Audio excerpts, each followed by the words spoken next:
پیارے آقا علیہ الصلوۃ والسلام کا فرمان عالی شان ہے، نیت المؤمن خیر من عملی۔ مومن کی نیت اس کے عمل سے بہتر ہوتی ہے۔ سب سے پہلے نیت کیجئے، میں بھی کرتا ہوں، آپ بھی کریں، کہ اللہ عز و جل کی رضا پانے، ثواب کمانے کے لیے اول تا آخر بیان میں شرکت کروں گا۔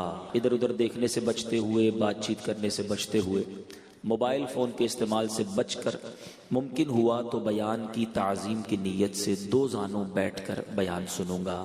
جن کے لیے پاسبل ہو وہ جس طرح تحیات میں بیٹھتے ہیں اس طرح بیٹھ جائیں، مزید بادب بیٹھنے کی برکتیں ملیں گی۔ درود پاک پڑھنے کے بے شمار فضائل و برکات ہیں۔ ایک بڑا ہی عجیب و غریب واقعہ، کیونکہ آج ہم ایصال ثواب کے اجتماع میں آئے ہیں، ایک مرحومہ کی گویا یاد منانے، اس کو ایصال کرنے آئے ہیں۔ اس طرح کے اجتماعات ہمیں ایک پیغام دیتے ہیں، ہمیں کچھ یاد دلاتے ہیں۔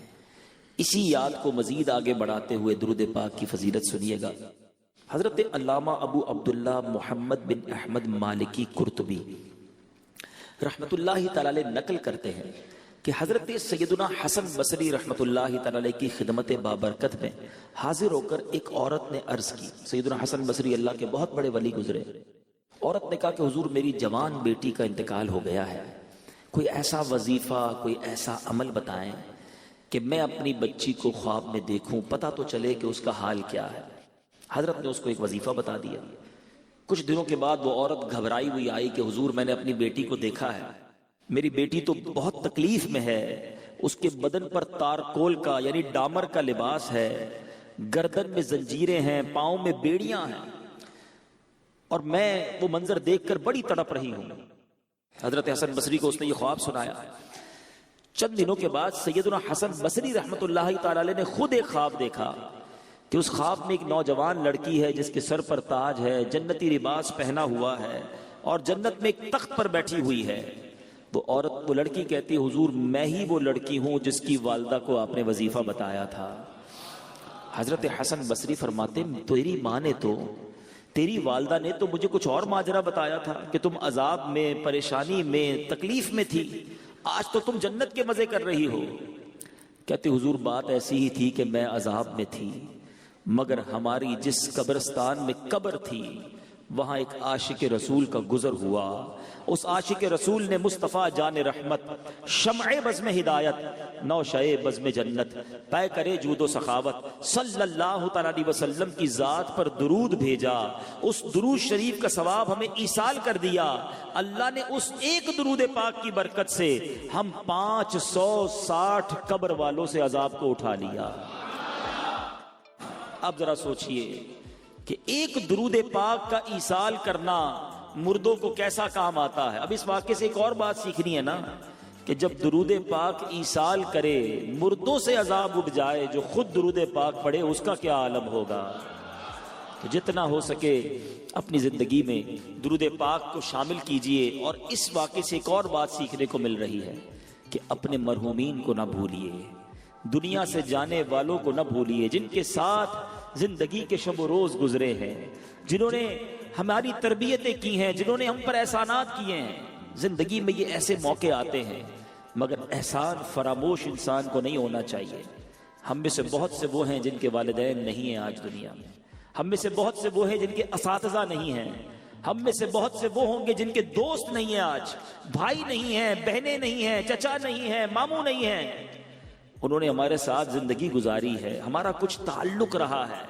اگر وہ آج زندہ ہوتے تو کوئی تحفہ نہ دیتے انہیں، اگر آج وہ زندہ ہوتے تو انہیں کوئی آپ جناب کوئی تحفہ، کوئی دعوت، کچھ خدمت نہ کرتے ان کی۔ تو آج ان کی خدمت، ان کی دعوت، ان کا تحفہ یہ ہے کہ انہیں اپنی دعاؤں میں یاد رکھیں، انہیں ایصال ثواب کرتے رہیں۔ قبر میں جانے کے بعد اب مردے کو یہی انتظار ہوتا ہے کہ میرے چاہنے والے، میرے رشتہ دار، میرے دوست، میرے شاگرد، ہم ذرا سوچیں نا، جس استاد سے پڑھا ہم نے کب اس استاد کو دعاؤں میں یاد رکھا، جس ماں کا دودھ پیا، جس والد نے انگلی پکڑ کر ہمیں چلایا۔ ہمارے بہت سارے دوستوں نے بڑے اچھے دن ہمارے ساتھ گزارے، اگر آج وہ دنیا میں نہیں تو ہم نے انہیں کتنا یاد رکھا ہے۔ یہ ایصال ثواب کا واقعہ مجھے اور آپ کو درس دے رہا ہے کہ دنیا سے جانے والوں کو یاد رکھنا۔ تم دنیا سے جانے والوں کو یاد رکھو گے، بعد والے تمہیں بھی یاد رکھیں گے. یہ ریت، یہ رواج، یہ انداز کہیں بدل نہ جائے کہ اگر آج ہی یہ رواج بنتا گیا کہ لوگ مرحومین کو بھولنے لگے تو کل ایسا نہ ہو مجھے بھی لوگ بھول نہ جائیں. میں ایک مشورہ بھی دوں گا، اپنے بچوں کے سامنے، اپنی فیملی کے سامنے اپنے مرحومین کو ایصال کیا کرو. اپنے والدین، جن کے والدین نہیں، ان کی قبر پر جایا کرو. بہرحال درود پاک کی فضیلت ہم نے سنی ہے، محبت کے ساتھ بآواز بلند درود پاک پڑھ لیجئے. صلو علی الحبیب صلی اللہ تعالی علی محمد صلی اللہ علیہ وسلم.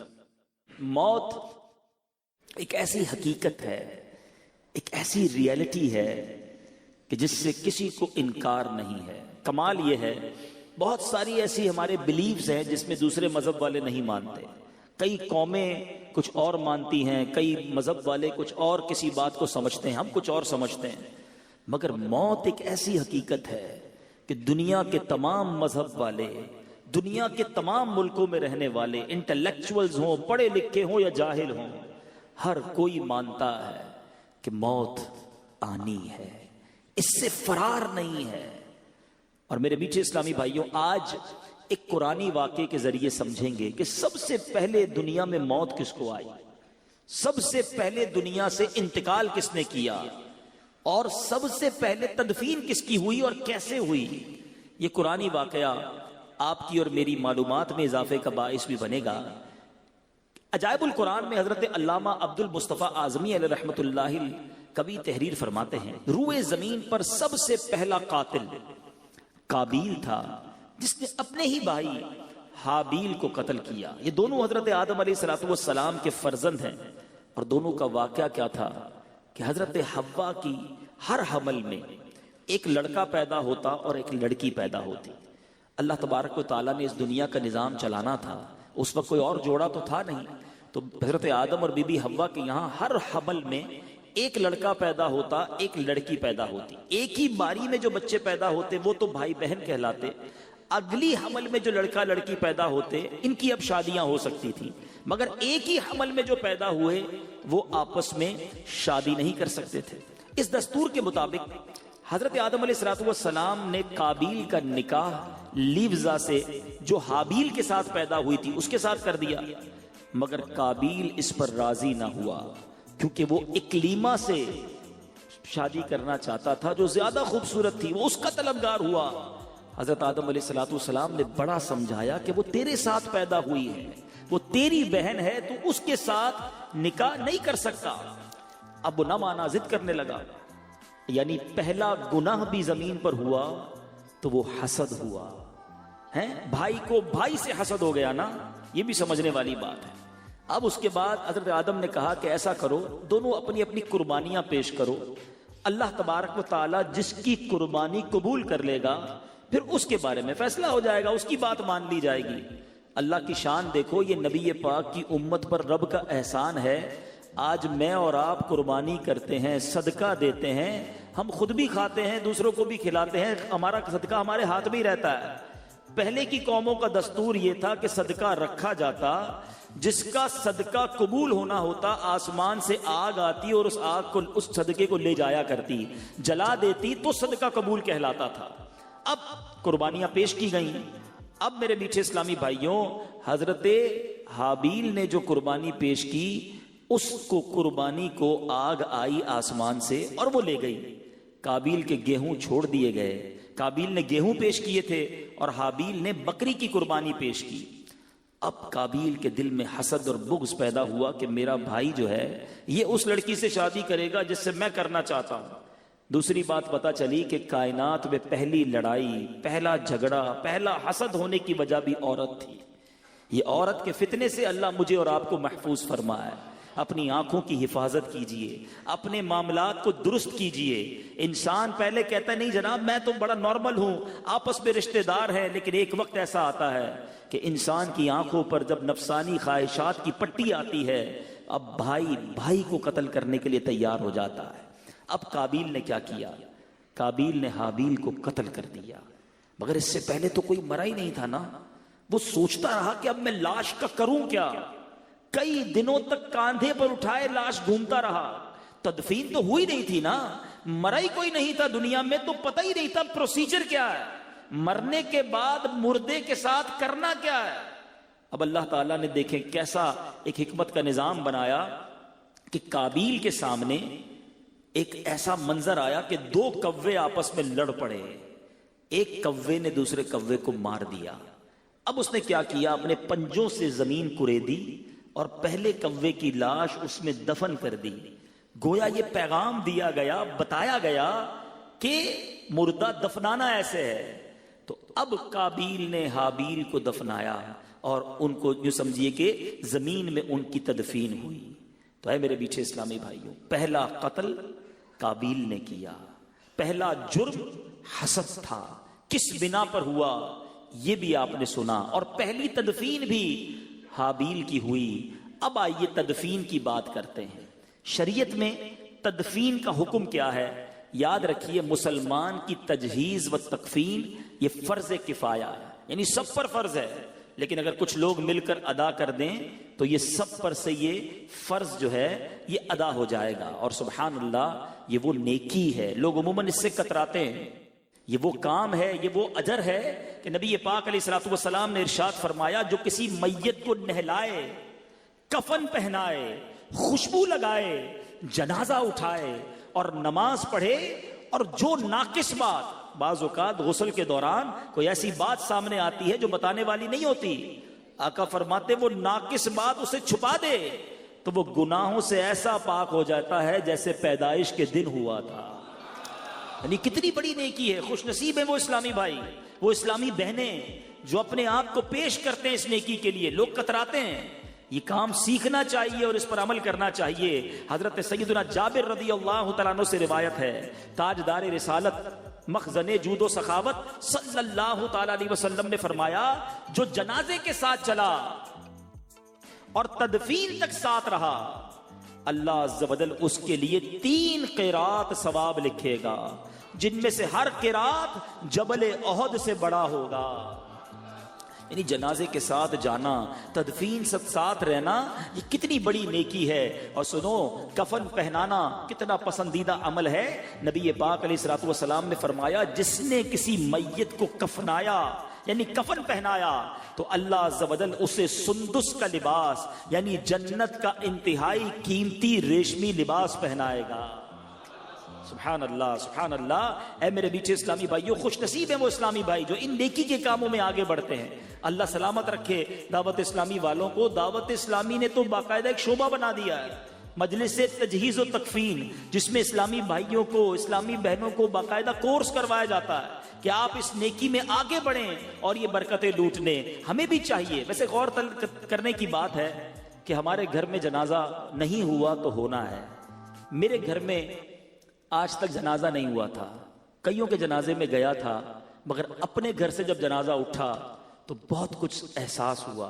ساتھ ساتھ یہ بھی پتا چلا، الحمدللہ ہمارے گھر کی اسلامی بہنوں نے یہ کورس کیا ہوا تھا، تو گھر کی اسلامی بہنوں نے ہی والدہ کو الحمدللہ غسل دیا۔ لیکن ذرا سوچئے، میرے اور آپ کا جنازہ ہوا تو افضل تو یہ ہے کہ بیٹا باپ کو غسل دے، بیٹا والد کا جنازہ پڑھائے، بیٹا والد کو سنت کے مطابق کفن دے۔ میرا ایک سوال ہے یہاں موجود سارے اسلامی بھائیوں سے، کیا ہمارے بچوں کو ہم نے یہ سکھایا ہے؟ ہماری فیملی میں کسی ایک کو میت کو غسل دینے آتا ہے، کسی ایک کو کفن دینے آتا ہے، کسی ایک کو نماز جنازہ پڑھنی یا پڑھانے آتی ہے؟ ہم سوچیں نا کہ ہم کیسی تربیت کر رہے ہیں۔ میں آپ کو مشورہ دوں گا، دعوت اسلامی والے مسئلہ بتاتے بھی ہیں، سولوشن بھی بتاتے ہیں۔ کمال کر دی ہماری اس مجلس نے تو کہ ویڈیو اس کی باقاعدہ VCD جاری کر دی ہے کہ اگر آپ تو ایپلیکیشن بھی آ گئی ہے، اپنے گھر والوں کو بٹھائیں، یہ 1 گھنٹے کی ویڈیو دکھا دیں کہ بیٹا دیکھو ایسے غسل ہوتا ہے، ایسے کفن دیا جاتا ہے، اور ایک آدھ کسی جنازے میں اپنے بیٹے کو ساتھ لے جائیں تاکہ غسل میں، کفن میں وہ سیکھ لے، تاکہ جب آپ کا یا میرا انتقال ہو تو افضل یہ ہے، وہ باپ خوش نصیب ہے جس کو اس کا بیٹا سنت کے مطابق غسل دے، اس کو کفن دے، اپنے ہاتھوں سے اسے قبر میں اتارے۔ تو بہرحال میرے بیچے اسلامی بھائیوں، اب کچھ مسائل نماز جنازہ کے بارے میں سن لیجئے، کچھ کنفیوژنز بھی ہیں، وہ بھی آج کلیئر ہو جائیں گی۔ نماز جنازہ فرض کفایہ ہے، ایک بھی ادا کر لے تو سب بری و ذمہ ہو جائیں گے، ورنہ جن جن کو خبر پہنچے گی، یعنی کسی نے بھی ادا نہیں کیا تو جن جن کو خبر پہنچی وہ سب کے سب گناہگار ہوں گے۔ اس کے لیے جماعت شرط نہیں ہے، کوئی اکیلا بھی نماز جنازہ پڑھ لے، کوئی ہے ہی نہیں جماعت کے لیے تو بھی نماز جنازہ ہو جائے گی، البتہ اس کی فرضیت کا انکار کفر ہے، یاد رکھیے گا۔ اچھا، خودکشی کوئی کر لے تو اس میں کنفیوژن ہوتی ہے کہ نماز جنازہ پڑھی جائے گی کہ نہیں۔ رد المختار کے ذریعے یہ جواب سن لیجئے کہ جس نے خودکشی کی، حالانکہ یہ بہت بڑا گناہ ہے، مگر اس کی جنازے کی نماز بھی پڑھی جائے گی، اگرچہ قصدن جان بوجھ کر خودکشی کی ہو تو اسے غسل بھی دیں گے اور نماز بھی پڑھیں گے۔ سبحان اللہ، جنازہ پڑھ لیا، اب جنازے کو کاندھا دینے کا کتنا ثواب ہے۔ میں نے براہ راست کبیرہ گناہ معاف ہونے کی میں نے 2 ہی عمل پڑھے ہیں آج تک کہ جس میں کبیرہ گناہ معاف کرنے کی بشارت دی گئی ہے۔ ایک حاجی کو کہ جب وہ جمرات کی رمی کرتا ہے، ہر کنکر پر اس کا ایک کبیرہ گناہ معاف کر دیا جاتا ہے۔ ہم اللہ سے دعا کرتے ہیں اسی سال ہمیں حج کی سعادت عطا فرما، جمرات کی رمی ہو، ہر کنکر پر کبیرہ گناہ معاف۔ لیکن چلو یہ تو سال میں ایک موقع ہے نا، میرے اللہ کی رحمت دیکھو، نبی پاک فرماتے ہیں جو جنازہ لے کر 40 قدم چلے اس کے 40 کبیرہ گناہ معاف کر دیے جائیں گے۔ اب ہمارے ایک بڑا عجیب رواج ہو گیا ہے، 2 قدم چلیے آواز لگاتے ہیں۔ امیر اہل سنت بڑی پیاری تربیت فرماتے ہیں کہ آواز بھی لگانی ہے تو لگاؤ کہ 10 قدم لے کر چلیں، چاروں پائے پر 10 قدم لے کر چلنا یہ سنت ہے۔ صدر الشریعہ بدر الطریقہ تحریر فرماتے ہیں شوہر اپنی بیوی کے جنازے کو کاندھا بھی دے سکتا ہے، قبر میں بھی اتار سکتا ہے اور منہ بھی دیکھ سکتا ہے۔ لوگ کہتے ہیں چہرہ نہیں دیکھ سکتا، چہرہ بھی دیکھ سکتا ہے، صرف غسل دیتے وقت بلا حائل اس کے بدن کو نہیں چھو سکتا۔ اب چند احکام سن لیے، چند فضائل سن لیے، اب آتے ہیں آج کے بیان میں میسج کی طرف۔ آج ہم کیوں آئے ہیں، ہم نے اس سے کیا عبرت لی ہے؟ ہم ایک میت کو ایصال کرنے آئے ہیں، ایک مرحومہ کی یوں سمجھیے کہ یاد میں یہ اجتماع ہوا ہے۔ کبھی جنازے میں جاتے ہیں، کبھی سویم میں جاتے ہیں، کبھی 40ویں میں جاتے ہیں، کوئی عبرت، کوئی میسج اپنے لیے لیتے ہیں کہ نہیں؟ جنازہ آگے آگے کہہ رہا ہے اے جہاں والو، جنازہ آگے آگے کہہ رہا ہے اے جہاں والو، میرے پیچھے چلے آؤ تمہارا رہنما میں۔ قبرستان کی دعا ہم میں سے کئیوں کو یاد ہوگی، اس میں بھی پیغام یہی ہے، السلام علیکم یا اہل القبور یغفر اللہ لنا ولکم وانتم سلفنا ونحن بالاثر۔ اے قبر والو تم پر سلامتی ہو، تم پر سلام ہو، تم پہلے چلے گئے ہو، ہم پیچھے آنے والے ہیں، یہ پیغام ہے کہ ہماری باری ہے۔ مگر نہ جنازے کے وقت عبرت ہوتی ہے، نہ سویم میں جا کر خیال آتا ہے، نہ چہلم میں جا کر یہ فکر ہوتی ہے کہ آج کسی کا سویم، کسی کا 40واں، کل میری باری ہے۔ سنیے، میرے آقا قبر پر جاتے تو کیا ہوتا تھا؟ حالانکہ نبی پاک وہ ہیں جس کے صدقے ہماری مغفرت ہو رہی ہے، جن کے صدقے سب کے گناہ معاف ہوں گے۔ سرور کائنات علیہ الصلوۃ والسلام ایک بار جنازے میں شریک تھے، ابن ماجہ کی حدیث ہے، میرے آقا قبر کے کنارے بیٹھ گئے، اتنا روئے، نبی پاک نے اتنے آنسو بہائے کہ آپ کے چشمان اقدس سے نکلنے والوں آنسوؤں سے مٹی گیلی ہو گئی۔ قبر کے کنارے بیٹھ کر اتنے آنسو سرور کائنات نے بہائے، پھر فرمایا یعنی قبر کے لیے تیاری کرو۔ حضرت عثمان غنی رضی اللہ تعالیٰ عنہ ذو النورین ہیں، آپ وہ ہستی ہیں جنہوں نے ایک بار نہیں 2 بار نبی پاک سے جنت خریدی، مگر آپ جب بھی قبرستان جاتے یا قبر کے پاس کھڑے ہوتے، قبر کا تذکرہ ہوتا، زارو کتار روتے۔ ایک بار سیدنا عثمان غنی کسی قبر کے پاس کھڑے ہوئے تو اتنا روئے کہ آپ کی آنسوں سے آپ کی داڑھی مبارک تر ہو گئی۔ کسی نے پوچھا حضور آپ محشر کی بات پر، جہنم کی بات پر اتنا نہیں روتے، آپ قبر کی بات پر اتنا روتے ہیں؟ تو کچھ اس طرح فرمایا کہ قبر ہی پہلی منزل ہے، جو اس میں کامیاب ہو گیا وہ آگے بھی کامیاب ہو گیا۔ اے میرے میٹھے اسلامی بھائیو، ہم سوچیں، ہم میں کوئی فلیٹ میں رہتا ہے، اس کی تمنا ہے بنگلہ ہو جائے، بنگلہ چھوٹا ہے تو بڑا ہو جائے، مکان ایسٹ اوپن ہے تو ویسٹ اوپن ہو جائے، آج کل سردیاں ہیں تو کمبل کا اہتمام ہے، گرمیاں ہوں تو لائٹ، پنکھا، یو پی ایس، جنریٹر سب چاہیے، کیونکہ سکون والی نیند چاہیے۔ کتنا رہو گے اس گھر میں؟ 50 سال، 60 سال، 70 سال؟ اگر جی بھی لیا تو قبر میں کتنا سال رہیں گے؟ وہ قبر میں ہوا ہوگی کہ نہیں؟ چھوٹا گھر اچھا نہیں لگتا، کبھی دیکھیے قبر 2 گز کی قبر ہوتی ہے، کھڑا بھی نہیں ہو سکتا بندہ، کروٹ بھی نہیں لے سکتا۔ مگر آؤ میں بتاتا ہوں، اگر اللہ راضی ہوا تو قبر کتنی بڑی ہو جائے گی۔ 1000-2000 گز کا بنگلہ دیکھ کر حسرت کرتے ہو نا، جس میں پتہ ہی نہیں کتنا رہو گے، جس قبر پہ صبح قیامت تک رہنا ہے۔ علماء فرماتے ہیں جس سے رب راضی ہو گیا اس کی قبر تا حد نگاہ وسیع ہو جائے گی۔ تا حد نگاہ کا مطلب سمجھتے ہیں؟ کبھی سمندر کے کنارے یا کسی کھلے میدان میں کھڑے ہو جائیں، جدھر تک آئی سائٹ جاتی ہے، تا حد نگاہ جدھر تک آپ کی آنکھ جاتی ہے، وہ پوری جگہ، اتنی بڑی جگہ جو ہے وہ قبر ہو جائے گی۔ اور پھر وہ جنت کا باغ ہوگی، جنت کی کھڑکی کھلی ہوگی۔ یہ قبرستان میں ساری قبریں ایک جیسی دکھتی ہیں، مگر سب کی کہانی الگ ہے۔ کوئی جنت کا باغ ہے اور کوئی دوزخ کا گھڑا ہے۔ چھوٹے مکان میں وحشت ہوتی ہے نا۔ سنو، یہ 2 گز کی قبر بھی یہ جتنی چوڑی ہے اتنی بھی نہیں رہے گی اگر اللہ ناراض ہوا۔ میرے آقا نے ہاتھوں کو ملا کر فرمایا کہ جس سے رب ناراض ہوا، بے نمازی کو قبر اس طرح دبائے گی کہ اس کی پسلیاں ٹوٹ پھوٹ کر ایک دوسرے میں پیوست ہو جائیں گی۔ کبھی عید والے دن کسی پہلوان نے، کسی مضبوط آدمی نے ہمیں دبایا ہوگا، چیخ نکل جاتی کہ بس یار زیادہ نہیں۔ مگر جب قبر دبائے گی تو پسلیاں ٹوٹ جائیں گی۔ کدھر جائیں گے؟ آج اب اس محفل کے اندر ابھی کوئی چپکلی، کوئی چوہا وغیرہ آ جائے، سب اٹھ کر بھاگنے لگ جائیں گے۔ ہمارے کپڑے پہ کوئی کیڑا گرے فوراً ہٹا دیتے ہیں۔ کبھی سوچا قبر میں کیڑا آ گیا تو میں کیا کروں گا؟ وہاں سانپ آ گئے تو کون ہٹائے گا؟ کدھر جاؤں گا؟ نکل کے بھی نہیں بھاگ سکوں گا۔ خدا را میٹھے اسلامی بھائی، اپنے لیے کوئی عبرت تو لیجئے نا، اپنی آخرت کی کوئی تو تیاری کیجئے۔ صبح سے لے کر شام تک ایک ہی مائنڈ سیٹ کہ دنیا اچھی ہو جائے، پیسے مل جائیں جناب، یہاں راحت مل جائے، یہاں لگزریز مل جائے۔ کیوں نہیں سوچتے کہ ہم نے مرنا ہے؟ میں آج دوپہر کو ایک ایسے نوجوان کے گھر سے ہو کر آیا ہوں، 17 سال عمر تھی۔ اس نوجوان نے درس نظامی کر رہا تھا، موٹر سائیکل پر نکلا، ایکسیڈنٹ ہوا اور وہ دنیا سے چلا گیا۔ 17 سال، اتنا خوبصورت نوجوان، اللہ اس کی مغفرت فرمائے، لیکن ہلا دیا۔ آگاہ اپنی موت سے کوئی بشر نہیں، سامان 100 برس کا ہے، پل کی خبر نہیں۔ کبھی سوچا یہ تکلیف کیسی ہوگی؟ آپ میں سے، ہم میں سے کسی کو آپریشن ہونے والا ہو، کتنا ڈرتے ہیں۔ 2 آدمی سے پوچھتے ہیں یار بتاؤ تکلیف کتنی ہوگی؟ اچھا آپریشن تو بے ہوش کر کے کر لیا جائے گا، ہوش میں آؤں گا تو کتنی تکلیف ہوگی؟ ٹانکے لگانے تو جگہ ذرا سن کر دو۔ اگر ایک تکلیف آنے والی ہے اس کی ٹینشن ہو جاتی ہے، وہ ڈرا دیتی ہے۔ ایک تکلیف ایسی ہے جو ہم سب کو آنے والی ہے، اللہ جس سے راضی ہوا اس کی روح تو بڑی آسانی سے قبض ہوگی، ورنہ آؤ میں بتاتا ہوں میرے آقا کی زبانی کے نزا کی سختیاں کیسی ہیں۔ بزرگوں نے کتابوں میں لکھا، شرح الصدور میں امام جلال الدین سیوطی شافعی لکھتے ہیں، موت دنیا اور آخرت کی ہولناکیوں میں سے سب سے زیادہ ہولناک ہے۔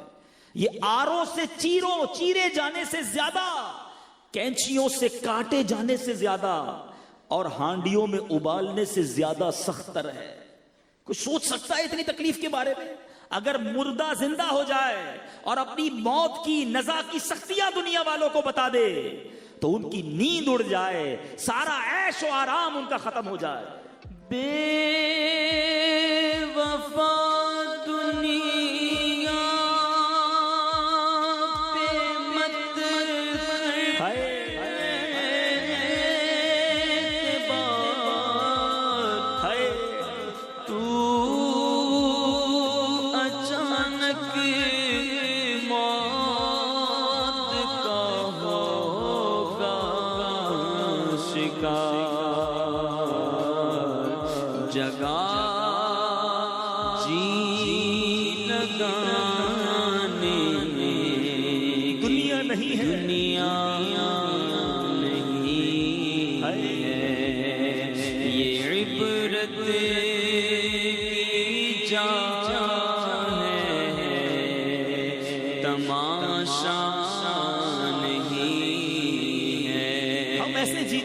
مرنا ہی نہیں۔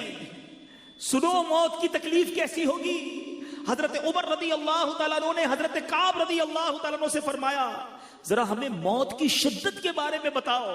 حضرت کعب نے کہا اے امیر المومنین، موت ایک ایسی ٹہنی کی طرح ہے جس میں بہت زیادہ کانٹے ہو اور وہ انسان کے جسم میں داخل ہو جائے، اس کے ہر کانٹے نے ہر رگ میں جگہ پکڑ لی ہو، اسے ایک آدمی انتہائی سختی کے ساتھ کھینچے تو کچھ باہر آ جائے اور باقی جسم میں رہ جائے۔ بتاؤ ایسی تکلیف ہم کیسے برداشت کریں گے؟ پھر بھی غافل ہیں، پھر بھی اس کی تیاری نہیں ہے۔ ارے اتنی تکلیف کے دوران کیا ہوگا؟ سنو سنو میرے میٹھے اسلامی بھائیوں، امام ابن الحاج مکی قدس سرہ مدخل میں لکھتے ہیں کہ جب نزا کا وقت ہوگا، اتنی تکلیف کا عالم ہوگا، دو شیطان انسان کے پہلو میں آ کر بیٹھ جاتے ہیں اور وہ انسانی شکل میں ہوتے ہیں۔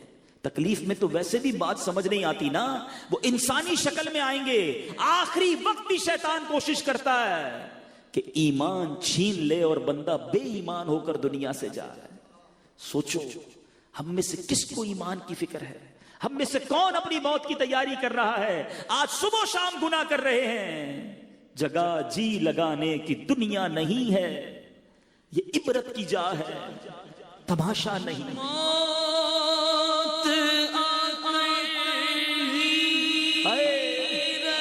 نہیں بچ پائیں گے، آ کر رہے گی۔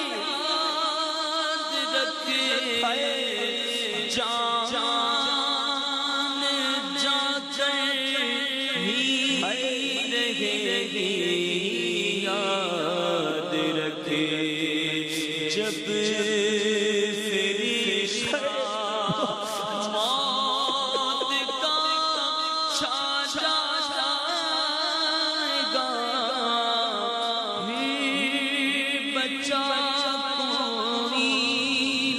تجھ کو پائے گا، قبر روزانہ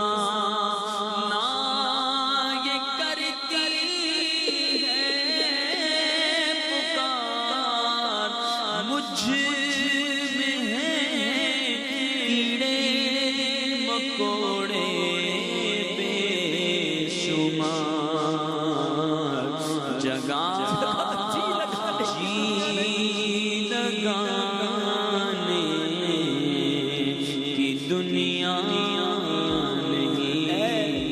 نمازیں چھوڑنے والے کیا مرنا نہیں؟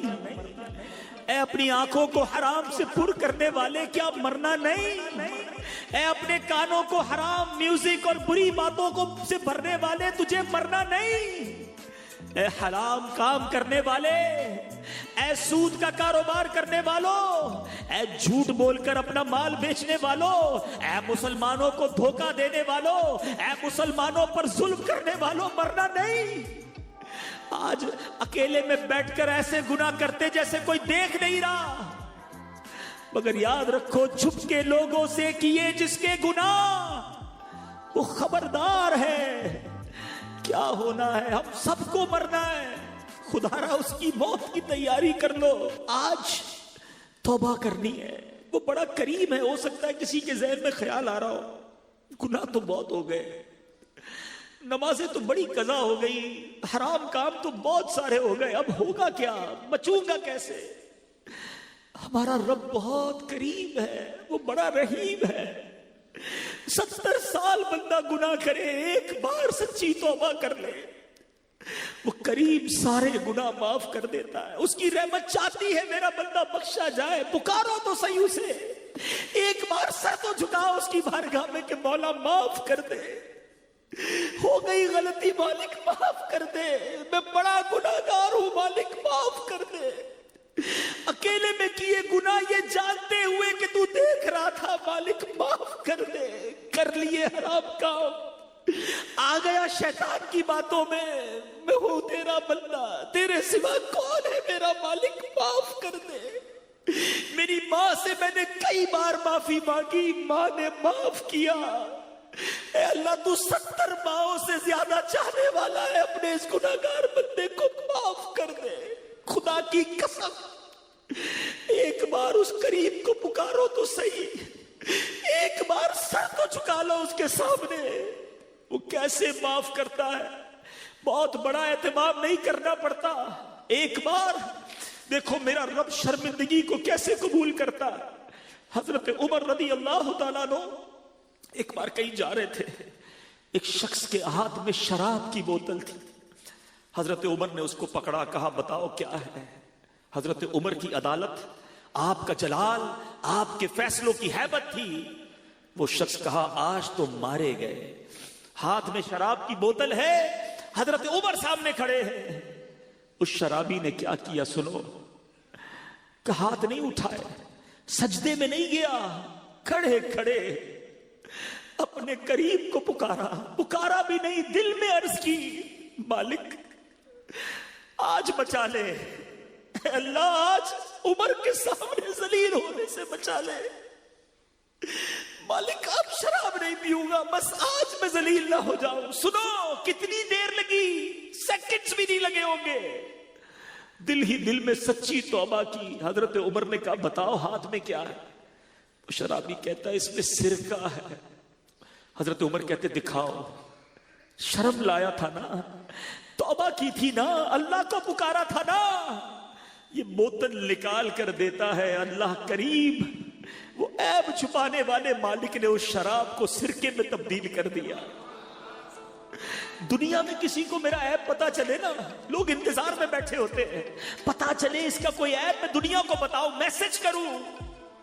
سوچو میرے قریب کو میرے کتنے عیب پتا ہے، مگر وہ پھر بھی پردے ڈال رہا ہے، پھر بھی لوگوں میں عزت ہے. ارے ایسا عیب چھپانے والا مالک ملا ہے، اس کو ناراض کرتے ہو، اس سے دوستی نہیں کرتے، اس کے آگے سر نہیں جھکاتے. کیوں شیطان کے کاموں میں اور شیطان کی باتوں میں لگ جاتے ہو. پنجابی شاعر کہتا ہے نا، ایک گناہ میرے ماں پیو ویکھے مینو عمری منہ نہ لاوے، لکھ گناہ میرا مالک ویکھے وہ پھر بھی پردے پاوے. وہ پردے ڈالی جا رہا ہے. خدا را توبہ کر لیجئے، اپنی آخرت کی تیاری کر لیجئے. یہ مشکل نہیں ہے، اس کو ہیوی ڈوز نہ سمجھو، صرف غفلت ہے. چھوڑو ان گناہوں بھری زندگی کو، ایک بار اللہ کی بارگاہ میں سچی توبہ کر کے سر جھکا لو، اور آج پکی سچی نیت کر کے جاؤ. کچھ بھی ہو جائے، ایٹ اینی کاسٹ، کچھ بھی ہو جائے، آج کے بعد میری کوئی نماز قضا نہیں ہوگی. ایسا نہیں، ایسا نعرہ لگاؤ دل سے کہ بس آج کے بعد ہماری کوئی نماز قضا نہیں ہوگی، حرام کاموں کے قریب بھی نہیں جائیں گے، اپنے رب کو ناراض کرنے والے کام نہیں کریں گے. اب ہمت تو کرو، پھر دیکھو اللہ سے ہی مانگو. ہاں یہ بھی کئی بار ہوا کہ ہم نے توبہ تو پہلے بھی کی ہے، اللہ سے یہ عرض کریں گے نا ہم ہیں ہی کمزور، یا اللہ پھر توبہ کی ہے، تیرے گھر پہ بیٹھ کے توبہ کی ہے کمزور. پہلے بھی کئی بار توبہ کی، شیطان لگا دیتا ہے برے کاموں میں. اللہ تو قوت دے. آج تک کسی قبر پر میرا نام نہیں آیا تھا. میں کل اپنی والدہ کی قبر پر گیا، میں نے دیکھا والدہ کا نام تو لکھا تھا، ساتھ میرا بھی نام لکھا تھا. وہ دن آ گیا نا کہ کسی قبر پر نام آ گیا. اب تھوڑے دنوں کے بعد کوئی ایسی قبر بھی ہوگی جس پر ہمارا نام لکھا ہوگا. کیوں عبرت نہیں پکڑتے کہ سارا کرنو فر، یہ ساری جائیداد، یہ سارا نام، یہ ساری شہرت سب رہ جائے گی، ہم اکیلے قبر میں پہنچ جائیں گے.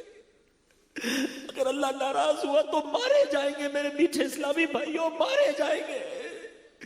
نہ کرو برے کام، کر لو توبہ، رب کی رحمت بہت بڑی ہے. آج سچی پکی توبہ کرنی ہے اور اللہ کو ناراض کرنے والا کام نہیں کریں گے. یہ توبہ پر استقامت جو ہے نا، پتہ ہی کیوں نہیں ملتی. ہم یہ بیان سن رہے، بہت ساری آنکھیں اشک بہا رہی ہیں، مگر پھر باہر نکلیں گے، پھر وہی برے دوست، وہی گندے دوست، وہی بری باتیں، یہ سارا اثر اتر جاتا ہے. خدا را اس اثر کو باقی رکھنا ہے. واقعی آپ نے اگر آج ڈیسیشن لے لیا ہے کہ مجھے سدھرنا ہے، میری قبر روشن کرنی ہے، مر جاؤں گا اگر اللہ ناراض رہا، تو اچھا ماحول اپناؤ، چھوڑ دو یہ برے کام. دعوت اسلامی ہے نا آپ کے لیے. اس مدنی ماحول سے وابستہ ہوں، اجتماعات میں آئیں، مدنی قافلوں میں سفر کریں، امیر اہل سنت کے مدنی مذاکروں میں شرکت کریں، مدنی چینل بیٹھ کر دیکھیں. یہ زنگ دور ہو جائے گا. واقعی شروع میں کئی لوگ کہتے ہیں ہم سدھرنا چاہتے ہیں مگر نیکیوں میں دل نہیں لگتا. یہ شروع کی بات ہے. آپ کسی بیمار کو دیکھا، اس کو دوائی اچھی نہیں لگتی، اس کو کھانا اچھا نہیں لگتا، مگر جب علاج ٹھیک ہونے لگتا ہے تو کھانا بھی اچھا لگتا ہے، مزہ بھی آتا ہے۔ آپ کو ابھی اگر نماز میں، عبادتوں میں، درود و سلام میں، قرآن کی تلاوت میں دل نہیں لگ رہا نا، اب کرتے جائیں۔ یہ تھوڑا بیماری کا وقت ہے، ایک وقت آئے گا جب دل کا زنگ دور، میل دور ہوگا تو ہر تلاوت آپ کو لطف دینا شروع کر دے گی، ہر سجدے میں مزہ آئے گا، ہر نعت میں آنسو بہیں گے۔ یہ دل کی صفائی پہلے ضروری ہے۔ آؤ دعوت اسلامی کے مدنی ماحول سے وابستہ ہو جائیں۔ آخری بات، چونکہ ایصال ثواب کا اجتماع ہے تو یہاں میں ایک بات ضرور بچوں سے عرض کروں گا، ان تمام بھائیوں سے عرض کروں گا کہ جن کے ماں باپ دنیا میں نہیں ہیں، ان کی قبر پر ضرور جانا۔ حضرت امام سفیان بن عیینہ بیان ہے کہ جب میرے والد کا انتقال ہو گیا تو میں نے بہت آہ و بکا کی، آنسو بہائے، روزانہ ان کی قبر پر جاتا، مگر کچھ دنوں کے بعد میں اپنے کاموں میں بیزی ہو گیا تو والد صاحب خواب میں آئے، کہا میرے بیٹا اب آنا کم کر دیا ہے، تو کہا کیا آپ کو پتہ چل جاتا ہے میں آپ کی قبر پر آتا ہوں؟ تو والد صاحب نے فرمایا مجھے تیری ہر حاضری کی خبر ہوتی ہے، میں تمہیں دیکھ کر خوش ہوتا ہوں، نیز میرے پڑوسی مردے بھی تمہاری دعا سے راضی ہو جاتے ہیں۔ چنانچہ اس خواب کے بعد میں والد صاحب کی قبر پر پابندی سے جانے لگا، بالخصوص جمعہ کے دن ضرور والدین کی قبر پر حاضری دیں۔ حدیث پاک میں آتا ہے، نبی پاک فرماتے ہیں کہ جو شخص جمعہ کے روز اپنے والدین یا ان میں سے کسی ایک کی قبر کی زیارت کرے، ان کے پاس سورہ یاسین پڑھے تو بخش دیا جائے گا۔ سبحان اللہ۔ اچھا، والدین کی ایک فضیلت تو سب کو یاد ہوگی، حیاتی میں محبت سے دیکھیں تو حج مقبول کا ثواب ہے نا۔ سنو، میرے آقا فرماتے ہیں جو بنیت ثواب اپنے والدین دونوں یا ایک کی قبر کی زیارت کرے، حج مقبول کے برابر ثواب کمائے گا۔ زندہ میں بھی دیکھو تو حج ہے، جا کر قبر کی زیارت کرو تو بھی حج ہے۔ تو اے میرے میٹھے اسلامی بھائیوں، خوب ان کو ایصال ثواب کریں۔ آپ میں سے جب کوئی حج کو جائے، نفلی حج ہو تو والدین کے نام کا حج کرے۔ حدیث پاک کے مضمون کے مطابق اس کو اپنے حج کا ثواب تو ملے گا، 10 مزید حج کا ثواب عطا فرما دیا جائے گا۔ تو خوب ایصال ثواب اپنے مرحومین کو کریں۔ اور ایک بہترین طریقہ اپنے مرحومین کو ایصال ثواب کرنے کا، ہم نکمے لوگ ہیں، 1 دن 2 دن 40ویں تک، برسی تک یاد رکھیں گے، پھر اپنے کاموں میں مصروف ہو جاتے ہیں۔ اگر ان مرحومین کا کوئی بندوبست اچھا والا کرنا ہے نا، تو میں مشورہ دوں گا کہ ان کے نام کی کوئی مسجد بنا دیں، کوئی مدرسہ بنا دیں، کوئی ایسی چیز بنا دیں جو چلنے والی ہو، قیامت تک چلتی رہے۔ اچھا، اللہ بڑا کریم ہے، کوئی بچہ اپنے والدین کے نام کی مسجد بنائے تو ایسا نہیں کہ والدین کو ثواب ملے گا، اس کو نہیں، بنانے والے کو بھی قیامت تک ثواب ملے گا، جن کے لیے بنائی ان کے لیے بھی ثواب جاریہ ہو جائے گا۔ اب ماشاءاللہ ہم پہاڑی والی مسجد میں ہیں، اللہ اس مسجد کے امام صاحب، خطیب صاحب، کمیٹی کے تمام حضرات کو خوب برکت عطا فرمائے جو ہم سے تعاون کرتے ہیں۔ اب یہ کتنے اجتماعات، نمازیں، معاملات ہو رہے ہیں، بہت سارے اس مسجد کو بنانے والے ایسے ہیں جو دنیا میں نہیں، لیکن آج کے اس اجتماع کا ثواب بھی انہیں مل رہا ہوگا۔ تو یہ وہ نیکی ہے، یہ وہ ثواب کی فیکٹری ہے جو ہمیں لگا دینی چاہیے۔ تو جنہوں نے اب تک اپنے مرحومین کے لیے ایسا نہیں کیا، دعوت اسلامی سے رابطہ کریں۔ بدری چینل پر بھی جو مجھے سن رہے ہیں، سوشل میڈیا پہ جو مجھے سن رہے ہیں، آپ ہم سے رابطہ کریں۔ دعوت اسلامی کا پورا ایک شعبہ ہے، مجلس خدام المساجد، بہت تھوڑے بجٹ میں بھی مسجد بن جاتی ہے، بلکہ اگر ہمارے پاس تو کئی پلاٹس بھی موجود ہیں، آپ ہمارے پاس آئیں، رابطہ کریں ہمارے ذمہ داران سے، ہم آپ کو بتائیں گے کہ بھئی یہ پلاٹ ہے، آپ اس پہ تعمیر کر دیں، آپ کے والد صاحب والدہ کے نام پر قیامت تک سجدے ہوتے رہیں گے، آپ کو نیکیاں ملیں گی۔ اللہ تعالی ہم سب کا جمع ہونا اپنی بارگاہ میں قبول فرمائے۔ صلو علی الحبیب صلی اللہ تعالی علی محمد صلی اللہ علیہ وسلم۔ سچی توبہ نصیب کر دے، بدل دے مولا، یہ دل بدل جائے، یہ گناہوں سے نفرت ہمیں ہو جائے۔ تیرے بندے ہیں مالک، کمزور ہیں، تجھے پکار رہے ہیں۔ آج ہم سب پر ایسی نگاہ فرما کہ آج کے بعد ہماری کوئی نماز قضا نہ ہو، آج کے بعد ہم گناہوں کی طرف نہ جائیں، نیکیوں میں ہمیں مزہ آنے لگ جائے، ہمارا دل لگ جائے۔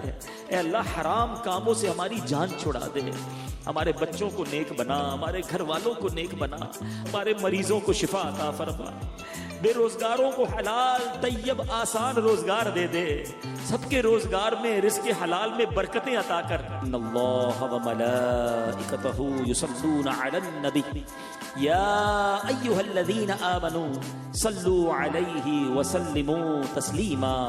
صلی اللہ علی النبی الامی وآلہ صلی اللہ علیہ وسلم۔